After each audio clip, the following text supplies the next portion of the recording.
Bonjour et bienvenue dans Sagesse bouddhiste. Nous allons nous intéresser aujourd'hui à l'enseignement d'un des grands maîtres de la tradition de la forêt du bouddhisme Theravada. Il s'agit du vénérable thaïlandais Ajahn Chah, qui marqua toute une génération d'Occidentaux au XXe siècle. L'une des raisons de sa popularité fut la simplicité et la profondeur de ses enseignements, dont le thème principal revient toujours, à faire comprendre l'impermanence. À l'occasion de la parution de ces enseignements, qui pour la première fois ont été édités dans une version longue, très détaillée, nous avons le plaisir de recevoir Jeanne Chut, traductrice de ces textes. Nous verrons comment Ajahn Chah faisait entendre puis comprendre le Dhamma, c'est-à-dire l'essence des enseignements du Bouddha, avant d'enseigner comment les pratiquer au quotidien. Jeanne Chut, bonjour. Bonjour. Alors, vous pratiquez le bouddhisme dans la tradition de la forêt depuis plus de 30 ans. Ouais. Vous avez d'ailleurs effectué de nombreuses et longues retraites en Thaïlande. Ouais. Vous guidez régulièrement aujourd'hui des sessions de méditation, en France notamment. Ouais. Et puis, vous êtes l'interprète de moines anglophones et vous les traduisez aussi à l'écrit en ayant fait paraître depuis plusieurs années des livres. C'est ça. Merci de répondre à nos questions aujourd'hui. Avec plaisir. Alors tout d'abord, pouvez-vous nous rappeler qui est Ajahn Chah ? Ajahn Chah est un moine de la tradition de la forêt, comme vous l'avez dit. C'est une tradition qui a connu des périodes de gloire et de déclin au fil des années, et où quelqu'un a relancé cette tradition qui remonte à l'époque du Bouddha. Autour du Bouddha, ces moines principaux, disons les plus éveillés, ont dit, notamment un grand moine qui s'appelait Mahakassapa, a dit « Je vais continuer à vivre dans la forêt, même si je suis âgé, parce que je veux que ce soit un exemple pour les futures générations. » Et de temps en temps, effectivement, un moine apparaît qui dit « Pourquoi ne pas reprendre cette tradition de la forêt qui nous a été montrée par le Bouddha et ses disciples et relancer la pratique de la méditation ?» Parce qu'à l'époque où Ajahn Chah a voulu se faire moine à l'âge de 20 ans, il est allé étudier dans le monastère de son village et il a découvert qu'il fallait passer des examens, apprendre des textes. Or les textes eux-mêmes disaient il faut pratiquer et non pas simplement connaître les théories. Donc en fait, il apprenait des choses qui étaient contradictoires par rapport à ce que les choses elles-mêmes disaient. Il s'est dit, je vais chercher un maître de méditation. Il a cherché. C'était donc une forme déjà d'errance, comme faisaient les moines de forêt à l'époque du Bouddha. Et donc, à force de chercher, il a entendu parler du fameux Ajahn Man qui avait retrouvé l'essence de cette pratique des moines de forêt. Donc, il a très vite trouvé l'éveil. Et suite à cela, il a attiré des personnes et il est devenu très populaire. Alors justement, quelle est son importance en Thaïlande et même dans le monde, Ajahn Chah ? Oui, donc il était très connu dans sa région très rapidement, mais par le hasard des choses, des personnalités, je vais dire, de Bangkok sont arrivées dans cette région en vacances ou je ne sais quoi, et l'ont connu. Et était très impressionné, non seulement par ce qu'il racontait et sa façon d'enseigner, mais également par son charisme, par sa joie naturelle. Et donc, ils en ont parlé autour d'eux, et ça l'a rendu très populaire dans toute la Thaïlande. Au point que le roi et la reine sont venus le voir souvent, et même au moment de sa crémation, 1 an après la mort, le roi et la reine sont venus, ainsi que le Premier ministre. Mais il avait également des disciples occidentaux. Ces disciples ont créé des monastères dans le monde entier, et on en trouve depuis les États-Unis, en Europe, et puis en Australie, etc. Alors on va voir un petit peu quelle était l'essence de ces enseignements, ceux d'Ajahn Chah. Vous avez justement traduit et fait paraître il y a très peu de temps l'un de ces derniers ouvrages. En fait, il s'agit d'une compilation de ces enseignements qui ont une particularité cette fois-ci. Oui, alors comme vous l'avez dit, ils sont déjà plus complets que précédemment, où on avait tendance à mettre que les extraits les plus frappants de ces enseignements. Là, l'enseignement est plus long. Et on voit l'art du maître, c'est-à-dire la façon d'enseigner au début de l'enseignement quelque chose de simple qui peut s'adresser aux personnes qui ont une compréhension du Dhamma modérée. Et puis, quand on voit un texte suffisamment long, on voit comment il arrivait à l'ultime dans le même enseignement. Donc, c'est déjà quelque chose de très beau. Et puis, il y a également la façon dont le texte est structuré, donc par le traducteur américain qui a commencé ce livre. Et il s'est basé sur une phrase que Ajahn Chah répétait souvent. Il disait, le Dhamma, il faut commencer par l'entendre. Ensuite, on l'entend, mais on ne le comprend pas. Ensuite, il faut le comprendre, mais on ne le pratique pas encore. Quand on le pratique, ça ne veut pas dire qu'on voit le Dhamma. Et après ça, même quand on le voit, il faut encore arriver à devenir ou à être soi-même le Dhamma. Et donc, cette structure est proposée dans ce livre. Alors, entendre, comprendre, pratiquer le Dhamma. Avant tout, le Dhamma, que certaines autres traditions disent le Dharma. Oui. Qu'est-ce que c'est ? Vous pouvez nous en dire l'essence ? Alors, le Dhamma, on traduit littéralement le plus souvent, pas littéralement, mais le plus souvent par l'enseignement du Bouddha. En réalité, le Bouddha a dit, cet enseignement que je vous donne, il est complètement basé sur les lois de la nature. Regardez autour de vous, c'est le Dhamma. Le Dhamma, la vérité de la nature, nous donne un enseignement.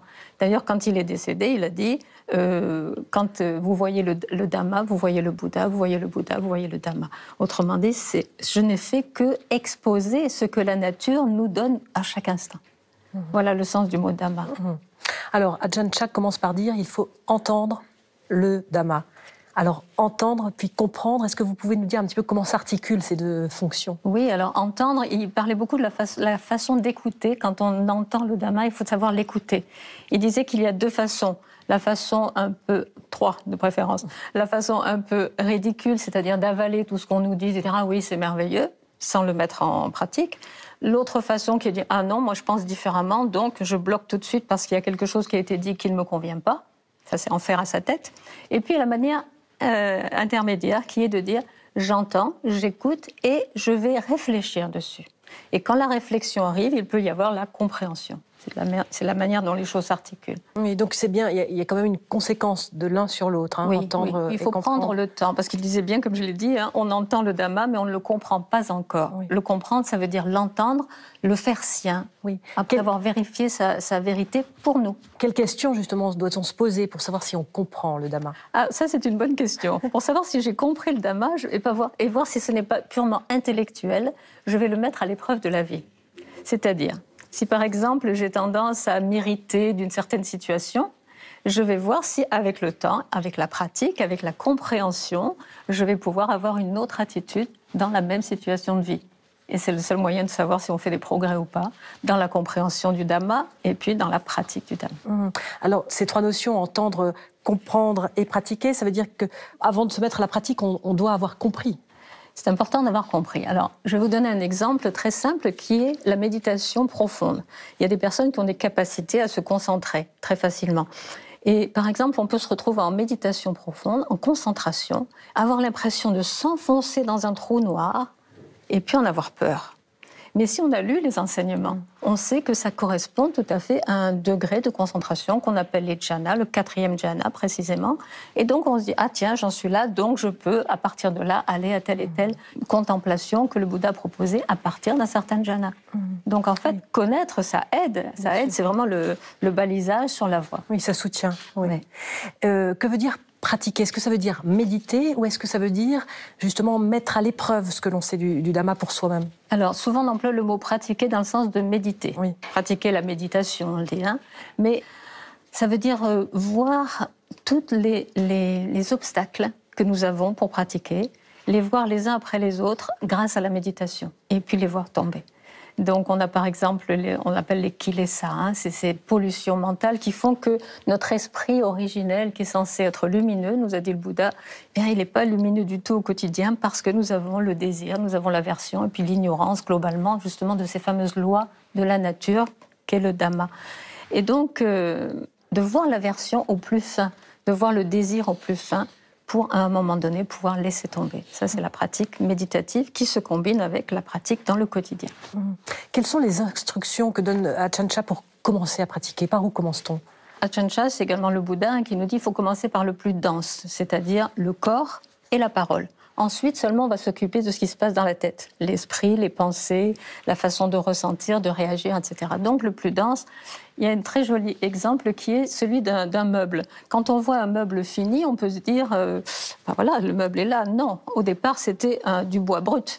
Et puis, ce bois a été taillé, puis il a été poncé, puis il a été coupé à la taille qu'il fallait, etc. Et on a le produit fini. Notre travail, c'est pareil. Nous partons d'un élément brut qui est une personne peu éveillée, et puis on va essayer d'affiner les choses jusqu'à peut-être s'avancer vers l'éveil. Oui, il y avait un autre exemple que vous pouviez donner sur le cocotier. Oui, Ajahn Chah, ça c'est lui qui dit ça. Il y a la terre, il y a les racines de l'arbre qui plongent dans la terre, et puis cette terre est animée et nourrie par l'eau. Et puis d'autres ingrédients, bien entendu. Tous ces ingrédients complètement naturels à l'état brut montent sous forme de sève dans le tronc du cocotier. Et le fruit, là-haut, est complètement différent des ingrédients de base. On a un fruit qui est onctueux. L'eau qui est dans la noix de coco n'a rien à voir avec l'eau qui tombait de la pluie, qui arrosait la terre, etc.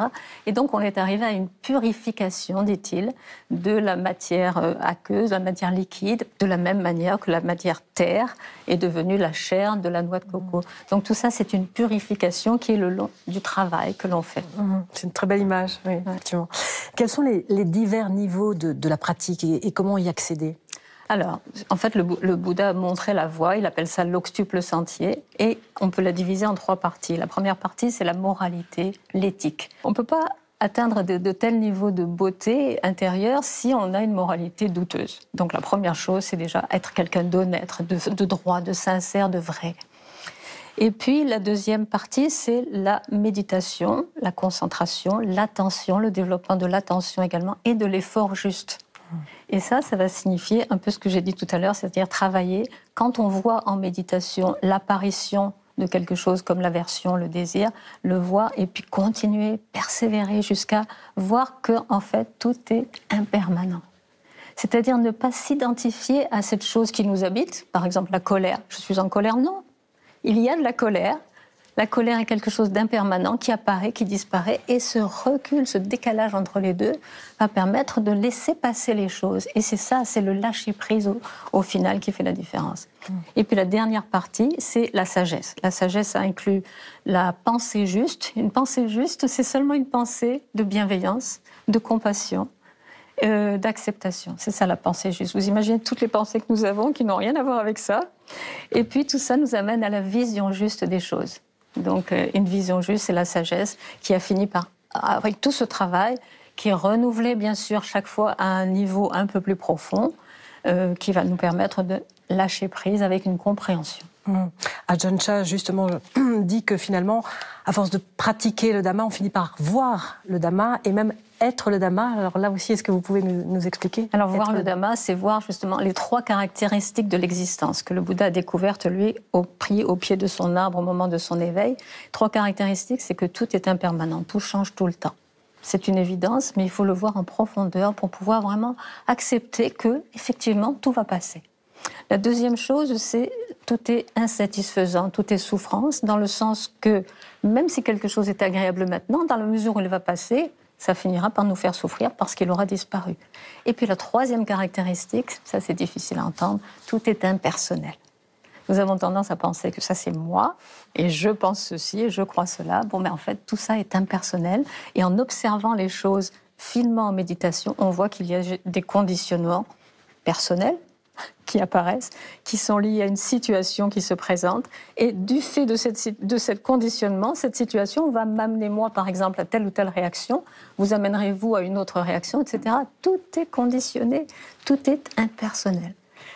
Ça, c'est la grande réalisation. Quand on comprend ça, on arrête de s'attacher à mes idées, mes opinions, mes pensées. OK, je suis conditionnée, je fonctionne comme ça, c'est tout, mais je peux lâcher prise. Voilà, ce sera le mot de la fin, Jeanne Chut, parce que malheureusement, nous ne pouvons poursuivre cette très intéressante débat sur Ajahn Chah. Ok, merci. Alors avant de nous quitter, voici à présent quelques livres en rapport avec le thème de l'émission. Ils sont tous d'Ajahn Chah et ont été traduits par notre invité Jeanne Chut, tous édités par Sully. Tout d'abord, Être ce qui est, l'essence des enseignements du Bouddha. C'est donc le plus récent des ouvrages tirés des enseignements détaillés d'Ajahn Chah. Les 3 étapes que nous avons abordées dans l'émission, entendre, comprendre et pratiquer le Dhamma, sont ici développées très précisément. Tout apparaît, tout disparaît, enseignement sur l'impermanence et la fin de la souffrance. Et puis méditation et sagesse. C'est la fin de notre émission. Merci de l'avoir suivie. Vous pouvez la revoir toute la semaine sur France TV, le site vidéo de France Télévisions. Très bon dimanche à tous et à la semaine prochaine. Merci.